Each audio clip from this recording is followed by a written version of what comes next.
नमस्कार सभी प्यारे विद्यार्थियों को। आप सभी का आपने अपने इस YouTube चैनल पर फिर से हार्दिक स्वागत है, अभिनंदन है। स्टूडेंट्स, आप सभी को पता है कि आपको इस चैनल के माध्यम से कक्षा 10 की विज्ञान की किताब पढ़ाई जा रही है। उसमें किताब के अंदर जो पाठ नंबर 9 था प्रकाश का, वो लगभग पूरा हो चुका था। अब हमारा जो टॉपिक चल रहा है विद्युत धारा, उसमें भी आपके 2 टॉपिक हो चुके थे। विद्युत धारा की परिभाषा, विभव और विभवांतर, ओम का नियम। आज हम पढ़ेंगे प्रतिरोधों का संयोजन। तो विद्यार्थियों, आगे बढ़ने से पहले अगर आप यदि हमारे इस YouTube चैनल पर नए हो तो चैनल को सब्सक्राइब करें, वीडियोज़ को लाइक करें और अधिक से अधिक शेयर करके आपके अपने इस YouTube चैनल को अपने साथियों से भी या नज़दीकी जो परिचित हैं उन सभी से भी अधिक से अधिक सब्सक्राइब करवाने का प्रयास करें। तो विद्यार्थियों, हमारा जो टॉपिक है वो टॉपिक है प्रतिरोधों का संयोजन। तो देखिए, प्रतिरोधों का संयोजन क्या है। प्रतिरोधों का संयोजन, प्रतिरोधों का संयोजन क्या है, इसमें हम अध्ययन करने वाले हैं। जैसा कि आप सभी को पता है, ओम के नियम में मैंने प्रतिरोध के बारे में कुछ छोटी सी जानकारी दी थी। विस्तृत रूप से हम नेक्स्ट वीडियो में इस प्रतिरोध के बारे में और विस्तार से अध्ययन करेंगे। तो प्रतिरोध किसे कहते हैं कि कोई भी आवेश है, यदि उस आवेश के मार्ग में यदि किसी प्रकार की कोई दुविधा आ जाती है तो उसे ही हम क्या कहते हैं, प्रतिरोध कहते हैं। तो इस प्रतिरोध के बारे में या प्रतिरोधों के संयोजन के बारे में हम आज इस वीडियो के माध्यम से पढ़ेंगे। यदि आप, फिर से कह रहा हूँ, नए हो तो चैनल को लाइक करें, शेयर करें और सब्सक्राइब जरूर करें। साथ ही बेल आइकन के चिन्ह को भी दबाने का प्रयास करें ताकि आप तक जो भी नए वीडियो पहुँचाने का मेरे द्वारा प्रयास किया जाए वो जल्द से जल्द उसका नोटिफिकेशन पहुँच सके और आप उसका लाभ ले सकें। तो देखिए, प्रतिरोधों का संयोजन, तो कई प्रकार के प्रतिरोध हैं, अर्थात विभिन्न प्रतिरोध हैं।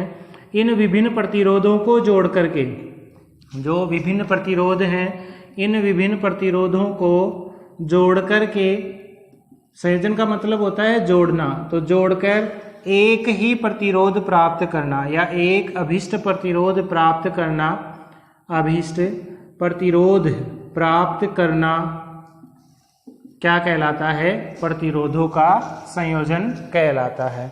कई सारे प्रकार के प्रतिरोध हैं। यदि हम उन प्रतिरोधों को एक जगह जोड़ लेते हैं तो एक ही प्रकार का प्रतिरोध प्राप्त हो जाता है और उस एक ही प्रकार के प्रतिरोध को हम क्या कह सकते हैं, प्रतिरोधों का संयोजन कहते हैं। ठीक है स्टूडेंट। अब देखिए, हम इस प्रतिरोधों के संयोजन में प्रकार पढ़ेंगे कि प्रतिरोधों का संयोजन कितने प्रकार का होता है। तो विद्यार्थियों, प्रतिरोधों का जो संयोजन होता है वो मुख्य रूप से 2 प्रकार का होता है। जो प्रतिरोधों का संयोजन है, प्रतिरोधों का संयोजन कितने प्रकार का होता है, 2 प्रकार का। संयोजन के प्रकार, तो प्रतिरोधों का संयोजन जो होता है वो प्रतिरोधों का संयोजन कितने प्रकार का होता है, 2 प्रकार का होता है। पहला जो होता है वो पहला होता है श्रेणी क्रम संयोजन, श्रेणी क्रम संयोजन। और जो दूसरा होता है वो दूसरा होता है समांतर क्रम संयोजन, समांतर क्रम संयोजन। ये 2 प्रकार के प्रतिरोध होते हैं, श्रेणी क्रम संयोजन और समांतर क्रम संयोजन। तो सबसे पहले हम यहाँ पढ़ेंगे श्रेणी क्रम संयोजन। श्रेणी क्रम संयोजन के अंदर देखिए किस प्रकार से प्रतिरोधों का संयोजन होता है, इनका तुल्य प्रतिरोध क्या होता है, ये सभी हम श्रेणी क्रम संयोजन में पढ़ते हैं। तो विद्यार्थियों, हमारा जो टॉपिक है वो टॉपिक है श्रेणी क्रम संयोजन। पहला टॉपिक है श्रेणी क्रम संयोजन। प्रतिरोधों का जो श्रेणी क्रम संयोजन है वो क्या है देखते हैं अभी। मान लीजिए कि हमारे पास 3 प्रतिरोध हैं। कितने प्रतिरोध हैं? 3 प्रतिरोध। इन तीनों प्रतिरोधों का नाम दे रहे हैं हम यहाँ। जैसे मान लीजिए ये एक R1 प्रतिरोध तार है या चालक तार है, इसे हम बोल सकते हैं चालक तार। क्या बोल सकते हैं? चालक तार। तो यहाँ हम ले सकते हैं 3 चालक तार। ठीक है। इन 3 चालक तारों में पहले चालक तार का प्रतिरोध है R1, दूसरे चालक तार का प्रतिरोध है R2 और तीसरे चालक तार का प्रतिरोध है R3। ये 3 चालक तार हैं। इन तीनों चालक तारों का प्रतिरोध क्या हो गया? R1, R2 और R3 प्रतिरोध है। यहाँ हम इनको किस प्रकार से जोड़ते हैं?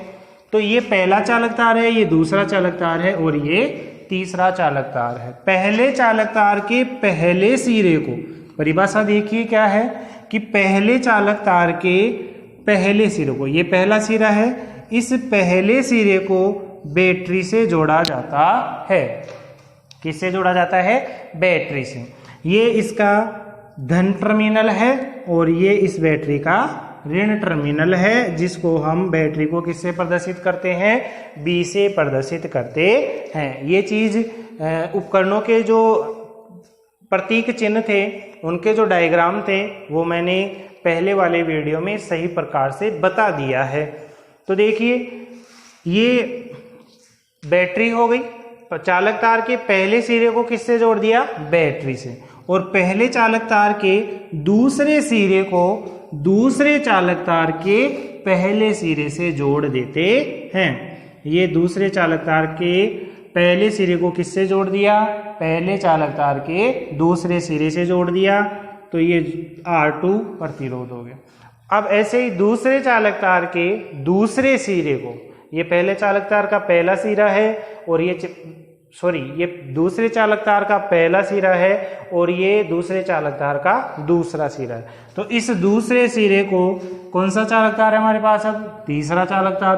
तो इस तीसरे चालक तार के पहले सिरे से जोड़ देते हैं। तो ये तीसरे चालक तार का पहले सिरे से हमने दूसरे चालक तार के दूसरे सिरे को जोड़ दिया और तीसरे चालक तार के दूसरे सिरे को, ये पहले सिरे तो हमने पहले दूसरे चालक तार के दूसरे सिरे से जोड़ दिया। अब तीसरे चालक तार के दूसरे सिरे को हम बैटरी से जोड़ देते हैं। हमने यहाँ किससे जोड़ दिया? बैटरी से नहीं, कुंजी से जोड़ देते हैं। तीसरे चालक तार के दूसरे सिरे को किससे जोड़ दिया? कुंजी से। ये हमारी क्या हो गई? कुंजी है, जो इस समय खुली अवस्था में है। ध्यान रखना स्टूडेंट्स, जब कुंजी बंद अवस्था में होती है तो विद्युत धारा का प्रवाह होता है, और जब खुली अवस्था में होती है तो विद्युत धारा का प्रवाह बंद हो जाता है। तो ये अब प्रेजेंट में खुली अवस्था में। अब इसको हमने क्या कर दिया? बंद कर दिया। बंद करने पर विद्युत धारा का प्रवाह हुआ है। विद्युत धारा का प्रवाह किस तरफ होता है? तो ध्यान रखना, इलेक्ट्रॉन की गति के विपरीत दिशा में विद्युत धारा का प्रवाह होता है। इलेक्ट्रॉन की गति के विपरीत दिशा में विद्युत धारा का क्या होता है? प्रवाह होता है। इलेक्ट्रॉन की गति के विपरीत दिशा में विद्युत धारा का प्रवाह होता है। और या फिर हम यहाँ इस बैटरी के माध्यम से पढ़ सकते हैं। तो बैटरी के माध्यम से धन टर्मिनल से ऋण टर्मिनल की ओर विद्युत धारा का प्रवाह होता है। तो ये धन टर्मिनल है, इस तरफ विद्युत धारा का क्या हो रहा है? प्रवाह हो रहा है।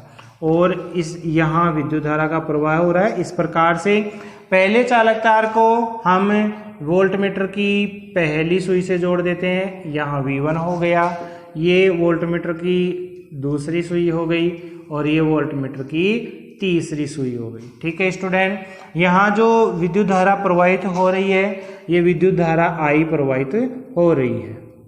ये हमारी कौन सी विद्युत धारा प्रवाहित हो गई? I। एक नोट करने लायक जो बात है, बहुत ही इंपॉर्टेंट बात है, इसको नोट कर लेना कि श्रेणी क्रम संयोजन में, कौन से क्रम संयोजन में? श्रेणी क्रम संयोजन में। यहाँ हम श्रेणी क्रम संयोजन पढ़ रहे हैं। तो श्रेणी क्रम संयोजन में ध्यान रखना प्रवाहित धारा का मान, दो चीजें मैं बहुत ही इंपॉर्टेंट बता रहा हूं, काफी इंपॉर्टेंट बात है ये, ध्यानपूर्वक सुनना इस चीज को और समझना। समझने से ज्यादा आपको याद रहेगा बजाय रटने के। अगर आप किसी चीज को रटते हैं तो वो आपकी सबसे बड़ी कमी है। यदि आप किसी भी चीज को रटते हैं तो वो आपकी सबसे बड़ी कमी होगी। तो समझना है, रटना नहीं है। और मेरा मूल मंत्र भी यही है, विज्ञान को समझना है, रटना बिल्कुल नहीं है। तो प्रवाहित धारा का जो मान होता है वो प्रवाहित धारा का मान सभी चालक तारों में समान होता है। सभी चालक तारों में क्या होता है? समान। जो मैंने यहाँ आपको बता दिया है, क्या बता दिया है कि मैंने ये बता दिया है कि R1 चालक तार में भी I प्रवाहित धारा है, R2 में भी I प्रवाहित धारा है और R3 में भी I प्रवाहित धारा है। ऐसे ही जो इसके सिरों पर विभवांतर उत्पन्न होगा, किसके सिरों पर? इन चालक तारों के सिरों पर जो विभवांतर उत्पन्न होता है तो ये विभवांतर अलग अलग होता है। विभवांतर कैसा होता है? अलग अलग। यहाँ देख लीजिए, R1 जो चालक तार है उसमें विभवांतर V1 है, R2 चालक तार है उसमें विभवांतर V2 है और R3 चालक तार है उसमें विभवांतर V3 है। ठीक है, ये हमारे पास उपलब्ध है। ये तो हो गई इसकी परिभाषा। परिभाषा क्या होगी कि माना कि 3 चालक तार R1, R2, R3 है। पहले चालक तार के पहले सिरे को बैटरी से, दूसरे सिरे को दूसरे चालक तार के पहले सिरे से जोड़ देते हैं तथा दूसरे चालक तार के दूसरे सिरे को तीसरे चालक तार के पहले सिरे से जोड़ देते हैं और तीसरे चालक तार के दूसरे सिरे को कुंजी से जोड़ने पर जो संयोजन प्राप्त होता है या प्रतिरोधों का जो संयोजन प्राप्त होता है वो संयोजन क्या कहलाता है? श्रेणी क्रम संयोजन कहलाता है। फिर मैंने बहुत इंपॉर्टेंट बात बताई है, क्या बताई है? कि श्रेणी क्रम संयोजन में प्रवाहित धारा का मान समान होता है जबकि इनके सिरों पर उत्पन्न विभवांतर का मान अलग अलग होता है। तो बेटा यहाँ पर आपको सबसे पहले उत्पन्न विभवांतर का मान निकालना है। क्वेश्चन आएगा श्रेणी क्रम संयोजन किसे कहते हैं, इसका तुल्य प्रतिरोध ज्ञात कीजिए। तो तुल्य प्रतिरोध ज्ञात करने से पहले आपको प्रत्येक चालक तार के सिरों पर जो विभवांतर उत्पन्न हो रहा है उस विभवांतर को ज्ञात करना है। और इसके लिए मैंने पहले वाले वीडियो में ओम का नियम पढ़ा दिया है। ओम के नियम से आपको विभवांतर निकालना है। देखिए कैसे निकालना है, बोर्ड पर देखिए, बाद में आप इसको नोट कर लेना अपनी नोटबुक में और समझना। तो देखिए हमारे पास पहला चालक तार है, पहले चालक तार में विभवांतर निकालने के लिए हम क्या लिखेंगे? यहाँ लिखेंगे ओम के नियम से, ओम के नियम से। और ओम का नियम से V बराबर क्या होता है? V बराबर होता है RI।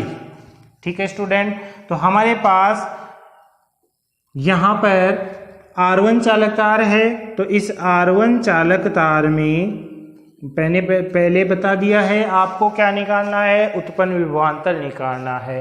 तो R1 चालक तार में उत्पन्न विभवांतर, R1 चालक तार में उत्पन्न विभवांतर, और कितना विभवांतर उत्पन्न हो रहा है देख लीजिए आप खुद, V1। और V1 बराबर कितना है?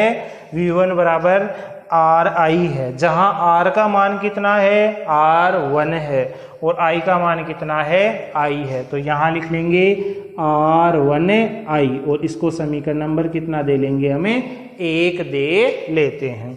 ऐसे ही फिर कौन सा चालक तार है? दूसरा चालक तार। तो यहाँ लिखेंगे R2 चालक तार में उत्पन्न विभवांतर, R2 चालक तार में उत्पन्न विभवांतर। और R2 चालक तार में विभवांतर कितना उत्पन्न हो रहा है? V2। तो V2 बराबर R का मान कितना है? R2 और I का मान कितना है? I। और समीकरण नंबर 2 ये दो हमारे पास विभवांतर निकालिए। R1 चालक तार में उत्पन्न विभवांतर और R2 चालक तार में उत्पन्न विभवांतर। अब देखिए, अब हम निकालते हैं R3 चालक तार में उत्पन्न विभवांतर। तो यहाँ निकाल लेते हैं R3 चालक तार, R3 चालक तार में, यहाँ बेटा लिख लेना तार, R3 चालक तार में उत्पन्न विभवांतर। और R3 चालक तार में कितना विभवांतर उत्पन्न हो रहा है? V3। और जहां R का मान कितना है? R3 और I का मान कितना है? I। और समीकरण नंबर 3।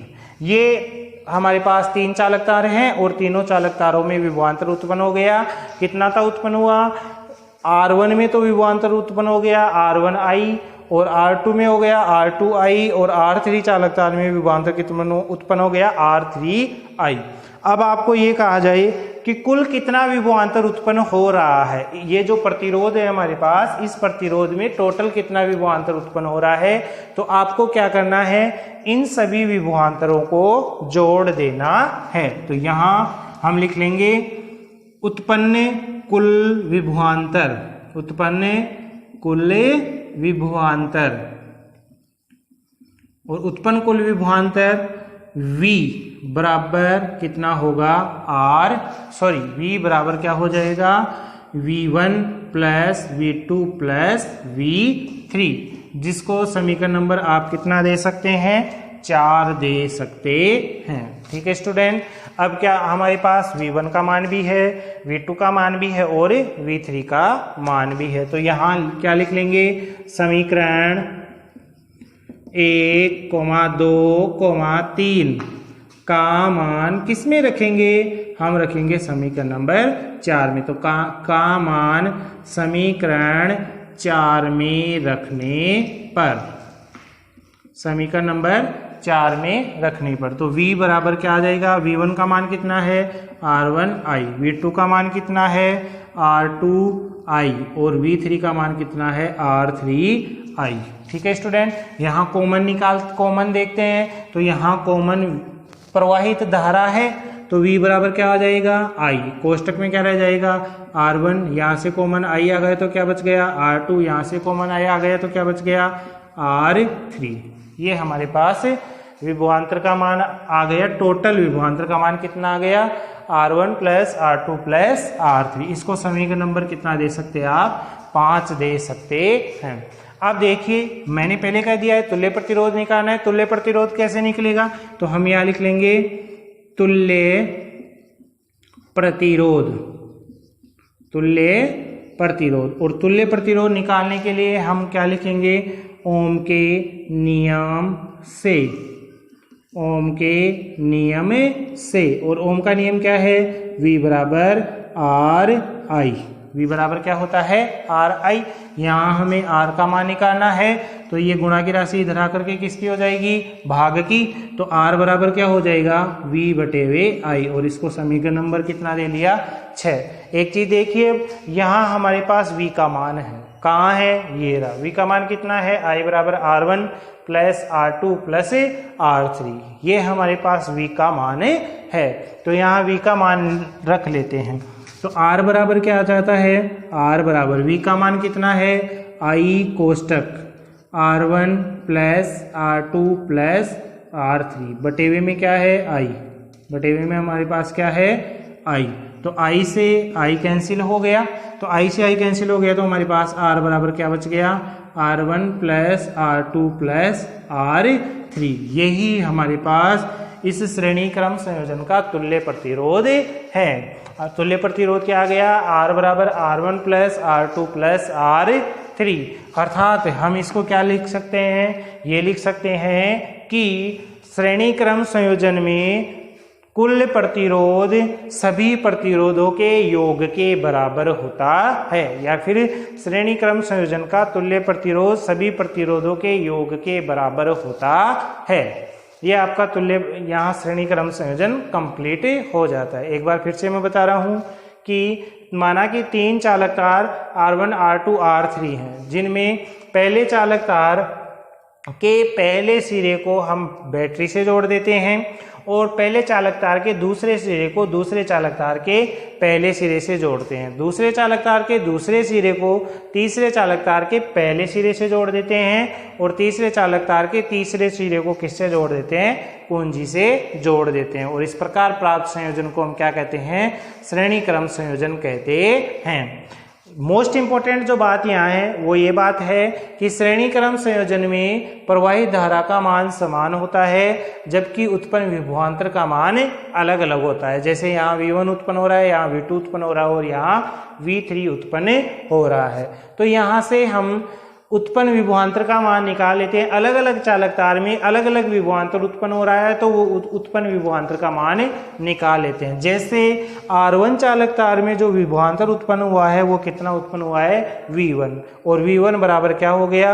यहाँ ओम के नियम से हमें पता है, क्या पता है कि V बराबर RI होता है, जहाँ R का मान तो R1 है और I का मान I है। ऐसे ही R2 चालक तार में जो विभवांतर उत्पन्न हो रहा है V2, उसमें भी R का मान तो क्या हो गया? R2 और I का मान क्या रह गया? I रह गया। उसके बाद में R3 चालक तार में जो विभवांतर उत्पन्न हो रहा है, R3 चालक तार में विभवांतर V3 बराबर क्या रह गया? R3I। R का मान यहाँ R3 हो गया और I का मान I हो गया। अब टोटल जो विभवांतर उत्पन्न हुआ है इस संयोजन में कुल कितना विभवांतर उत्पन्न हुआ है, तो उसके लिए हमने क्या किया? उसके लिए V बराबर क्या रख लिया? V1 plus V2 plus V3। V1 plus V2 plus V3। यहाँ V1 का मान कितना है? R1I। V2 का मान कितना है? R2I। और V3 का मान कितना है? R3I।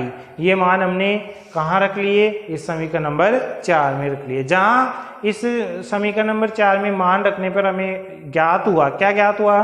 कि ये जो I का मान है वो क्या है? कॉमन है, तो इसको हमने बाहर ले लिया। जब कॉमन लिया हमने तो यहाँ पर R1, R2 और R3 शेष रह गया। ये तो विभवांतर उत्पन्न हो गया। उसके बाद में हमने कुल तुल्य प्रतिरोध का मान निकाला, तो कुल तुल्य प्रतिरोध का मान कितना लिखा? ओम के नियम से क्या होता है? V बराबर RI होता है। V बराबर क्या होता है? RI। तो R बराबर क्या हो गया? V बटे वे I। तो V यहाँ हमें पता है, क्या पता है? कि V का मान है I कोष्टक R1 plus R2 plus R3। तो R का यहाँ V का मान रख लिया I R1 plus R2 plus R3 बटे वे I से I कैंसिल हो गया, तो हमारे पास क्या रहा? R बराबर R1 plus R2 plus R3। और ये ही श्रेणी क्रम संयोजन का क्या है? तुल्य प्रतिरोध है। तो विद्यार्थियों, मुझे इस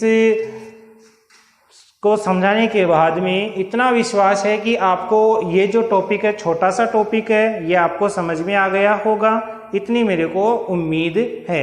अब हमारा जो नेक्स्ट टॉपिक चलेगा वो नेक्स्ट टॉपिक है समांतर क्रम संयोजन। तो देखिए, हमारा जो टॉपिक अभी बताया, मैंने क्या बताया है? समांतर क्रम संयोजन। तो देखिए समांतर क्रम संयोजन क्या कह रहा है? टॉपिक डालिए हमने समांतर क्रम संयोजन। समांतर क्रम संयोजन। समांतर क्रम संयोजन में भी हमने 3 चालक तार ले लिए, R1, R2 और R3, जिनके प्रतिरोध भी R1, R2, R3 हैं। इन सभी चालक तारों के एक दूसरे के समांतर रख लेते हैं। इस प्रकार से हमने इन सभी चालक तारों के सभी प्रतिरोधों को या चालक तारों को एक दूसरे के क्या रख लिया? समांतर रख लिया। अब इनके पहले सिरे को तो हमने एक बिंदु पर जोड़ लिया और दूसरे सिरे को दूसरे बिंदु पर जोड़ लिया। अब पहले सिरे को तो हमने किससे जोड़ लिया? बैटरी से जोड़ लिया। और दूसरे सिरे को हमने किससे जोड़ लिया? कुंजी से जोड़ लिया। परिभाषा क्या होगी कि माना कि 3 चालक तार R1, R2, R3 हैं, जिनके पहले सिरे को तो बैटरी से जोड़ लिया और दूसरे सिरे को कुंजी से जोड़ लेते हैं। उसके बाद में जो प्रतिरोध संयोजन प्राप्त होता है वो संयोजन क्या कहलाता है? समांतर क्रम संयोजन कहलाता है। यहाँ R1, R2 और R3 इनके प्रतिरोध हैं। ये बैटरी है, ये तो क्या है बैटरी, और ये क्या है कुंजी जिसको हमने बंद कर दिया। अभी मैंने बताया है कि जब कुंजी को बंद कर देते हैं तो विद्युत धारा का प्रवाह होता है। तो यहाँ विद्युत धारा का प्रवाह हो रहा है, यहाँ प्रवाह हो रहा है I का, यहाँ आकर के ये विद्युत धारा 3 भागों में बढ़ जाती है, जिसमें ये I1, I2 और I3 है। ठीक है, और इनके सिरों पर जो विभवांतर उत्पन्न होता है, ये विभवांतर एक विभवांतर समान विभवांतर उत्पन्न हो रहा है V। कितना विभवांतर उत्पन्न हो रहा है? V विभवांतर उत्पन्न हो रहा है। ठीक है, तो इसमें याद रखने लायक बात, इंपॉर्टेंट बात, बहुत इंपॉर्टेंट, जैसे मैंने वहां बताई है कि क्या बताई है कि श्रेणी क्रम संयोजन में प्रवाही धारा का मान समान होता है, जबकि उत्पन्न विभवांतर का मान अलग अलग होता है। यहाँ पर उसके विपरीत होगा। क्या होगा कि समांतर क्रम संयोजन में प्रवाहित धारा का मान अलग अलग, जबकि उत्पन्न विभवांतर का मान समान होता है। बहुत इंपॉर्टेंट बात है। कौन सा टेंट है? इंपॉर्टेंट। और वो इंपॉर्टेंट मैंने बता दिया है। क्या बता दिया है कि समांतर क्रम संयोजन में प्रवाहित धारा का मान, प्रवाहित धारा का मान अलग अलग होता है। कैसा होता है? अलग अलग। और उत्पन्न विभवांतर का मान, उत्पन्न विभवांतर क्या होता है? समान होता है। क्या होता है? समान होता है। देखिए अब स्टूडेंट, यहाँ पर विद्युत धारा का मान अलग अलग है, तो हम विद्युत धारा में निकालेंगे कि R1 चालक तार में कितनी कितनी एम्पियर विद्युत धारा प्रवाहित हो रही है, R2 चालक तार में कितनी विद्युत धारा प्रवाहित हो रही है, और R3 चालक तार में कितनी विद्युत धारा प्रवाहित हो रही है। यदि आपको एक चीज मैं बता दूं, यदि आपको मेरी जो लैंग्वेज है वो ऐसे लगे कि आप फास्ट बोल रहे हैं सर, तो आप वहाँ पर स्पीड कम करने का ऑप्शन आ रहा है वीडियो में, उसको कम करके आप सही प्रकार से देख सकते हैं।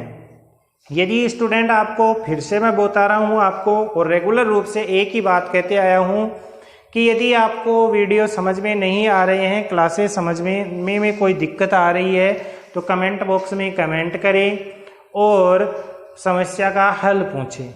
मैं अगले वीडियो में यदि आपके कोई समस्या रहती है तो उसको तुरंत वीडियो स्टार्ट करने से पहले उसको समझाऊंगा, फिर बाद में अगला हम नेक्स्ट जो भी टॉपिक रहेगा उस टॉपिक को चालू करेंगे। ठीक है स्टूडेंट, तो मेरे को उम्मीद है, वैसे तो आपके कोई किसी प्रकार की कोई समस्या नहीं आ रही होगी, लेकिन फिर भी अगर समझने में कोई दिक्कत आ रही हो तो आप बिना झिझके, बिना किसी प्रॉब्लम के आप मेरे को पूछ सकते हैं।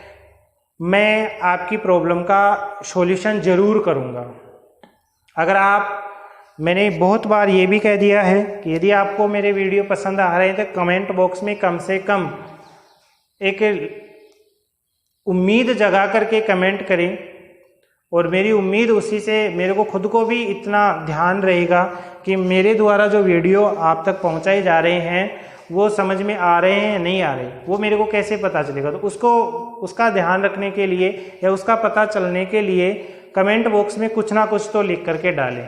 अब उसमें ऐसे तो है नहीं कि कोई गलत चीज़ लिख के डालोगे, गलत चीज़ तो लिखने वाले हो ही नहीं, ये तो मेरे को पता है, क्योंकि आप सभी अच्छे स्टूडेंट हो, अच्छे बच्चे हो, तो अच्छे बच्चे कभी गलत चीज़ डालते ही नहीं है। आप क्या करोगे, कुछ या तो अंगूठे का निशान डालो, थंबनेल का निशान डाल दो, ताकि मेरे को उम्मीद रहे या फिर मेरे को ध्यान रहे कि आपको समझ में आ रहा है। अगर समझ में नहीं आ रहा है तो कमेंट बॉक्स में बिना किसी प्रॉब्लम के आप कमेंट करें कि समझ में आया है या नहीं आया, और नहीं आया है तो वो कहाँ नहीं आया है, कौन सा टॉपिक समझ में नहीं आया है, ताकि अगला जो भी वीडियो डाले उसमें टॉपिक स्टार्ट करने से पहले आपकी समस्या का समाधान कर सके। तो वापस हमारे इस टॉपिक पर आते हैं। मैंने बोल दिया है कि विद्युत धारा का मान अलग अलग है, तो विद्युत धारा का मान ही निकालते हैं। तो ओम के नियम से हम विद्युत धारा का मान निकालते हैं, ओम के नियम से। और ओम का नियम आपने पढ़ा है, क्या पढ़ा है, v बराबर आर आई होता है। तो i बराबर क्या आएगा, ये गुणा की राशि है, इधर आकर के किसकी हो जाएगी, भाग की। तो i बराबर क्या हो जाएगा, v बटे वे r, ये i का मान है। अब देखिए R1 चालक तार में जो प्रवाहित धारा है उसका मान कितना है। तो R1 चालक तार में प्रवाहित धारा, R1 चालक तार में प्रवाहित धारा, और कितनी प्रवाहित हो रही है, I1 बराबर V का मान कितना है, V बटे वे R का मान कितना है, R1, समीकरण नंबर 1। ऐसे ही फिर R2 चालक तार में प्रवाहित धारा, R2 चालक तार में प्रवाहित धारा, और R2 चालक तार में आप देख लो I2 धारा प्रवाहित हो रही है, V का मान V है और R का मान R2 है, ये समीकरण नंबर 2। ऐसे ही फिर R3 चालक तार में प्रवाहित धारा, और R3 चालक तार में कितनी प्रवाहित धारा है। तो आप सभी ऊपर देखिए, चित्र के अंदर, डायग्राम के अंदर देखिए, कितनी धारा प्रवाहित हो रही है, I3 धारा प्रवाहित हो रही है, और V का मान V है और R का मान कितना है, R3। समीकरण नंबर ये हो गया 3। अब आपको ये कहा गया कि कुल कितनी विद्युत धारा प्रवाहित हो रही है। तो कितनी विद्युत धारा प्रवाहित हो रही है, इसके लिए आप क्या कर लोगे, इसके लिए आप क्या करोगे, इन सभी को जोड़ देंगे। तो यहाँ हम लिख लेंगे अतः कुल प्रवाहित धारा, अतः कुल प्रवाहित धारा I बराबर क्या हो जाएगा, I1 plus I2 plus I3, समीकरण नंबर 4। विद्यार्थियों, हमें पता है कि समीकरण 1, 2 और 3 में I1, I2, I3 का मान है। तो ये समीकरण 1, 2, 3 का मान किस में रख देंगे, 4 में रख देंगे। तो यहाँ लिख लेंगे समीकरण 1, 2, 3 का मान समीकरण 4 में रखने पर I बराबर कितना है, I1 का मान कितना है, V बटे वे R1 प्लस I2 का मान कितना है, V बटे वे R2 प्लस I3 का मान कितना है, V बटे वे R3, समीकरण नंबर 5। या फिर समीकरण नंबर 5 ना दे करके देखिए, यहाँ इनमें कॉमन क्या आ रहा है, तो यहाँ कॉमन आ रहा है V, इसको बाहर ले लेते हैं। तो I बराबर V कोष्टक, यहाँ V कॉमन आ गया तो क्या बच गया, 1 बटे वे R1 प्लस यहाँ V कॉमन आ गया तो क्या बच गया, 1 बटे वे R2 प्लस यहाँ V कॉमन आ गया तो क्या बच गया, 1 बटे वे R3, और इसको समीकरण नंबर कितना दे लिया, 5 दे दिया। ठीक है स्टूडेंट। अब फिर मैं बता रहा हूँ हमें क्या निकालना है, तुल्य प्रतिरोध निकालना है। तो तुल्य प्रतिरोध ओम के नियम से कैसे निकलेगा, तो यहाँ सबसे पहले लिखेंगे तुल्य प्रतिरोध, और तुल्य प्रतिरोध किससे निकलेगा, ओम के नियम से। तो ओम का नियम क्या है, V बराबर R I, यहाँ कोष्टक में लिख सकते हैं ओम के नियम से। अब देखिए क्या है ओम का नियम, V बराबर R I, यहाँ हमें किसका मान निकालना है, R का। तो R बराबर क्या हो गया, V बटे वे I, और इसको समीकरण नंबर 6 रख लिया। ठीक है स्टूडेंट। अब देखिए क्या देखेंगे, यहाँ I का मान हमारे पास उपस्थित है। किसका मान उपस्थित है, I का मान। तो I का मान रख लो, यहाँ I का मान कितना रखोगे, I का मान रख लेंगे V कोष्टक 1 बटे वे R1 प्लस 1 बटे R2 प्लस 1 बटे वे R3, ये रख लेंगे। तो रखो R बराबर V बटे वे V कोष्टक 1 बटे वे R1 प्लस 1 बटे वे R2 प्लस 1 बटे वे R3। ठीक है, यहाँ V से V कैंसिल हो गया, तो अब क्या बच गया, R बराबर क्या बच गया, R बराबर बच गया 1 बटे वे R1 प्लस 1 बटे वे R2 प्लस 1 बटे वे R3, रख लिया।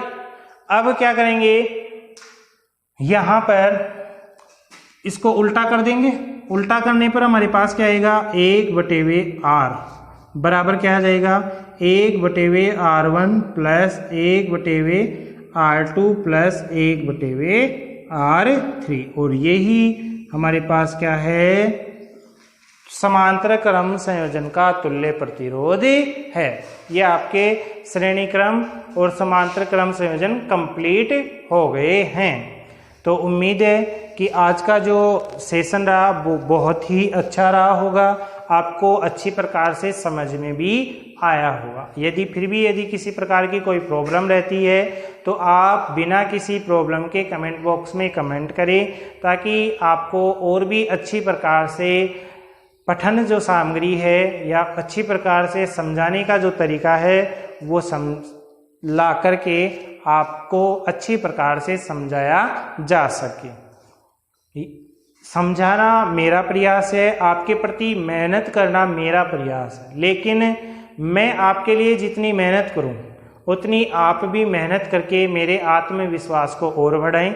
और लास्ट में फिर से मैं एक ही बात कहना चाह रहा हूं कि आप अपने नज़दीकी विद्यार्थियों से, नज़दीकी परिचितों से या हमारे इस YouTube चैनल को और अधिक अच्छी प्रकार से ग्रोथ करवाने के लिए अधिक से अधिक अपने परिचितों से भी, आप खुद भी वीडियोस को शेयर करके या लिंक को शेयर करके अधिक से अधिक सब्सक्राइब करवाने का प्रयास करें।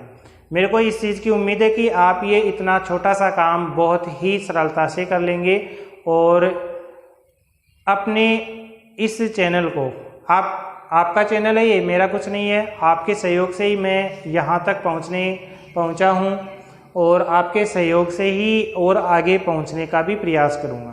तो आपका प्रयास मेरे लिए सर्वमान्य है। तो स्टूडेंट, फिर से मैं कह रहा हूँ, यदि आप नए हो तो चैनल को लाइक करें, शेयर करें और सब्सक्राइब भी जरूर करें। थैंक यू, धन्यवाद, जय हिंद, जय भारत।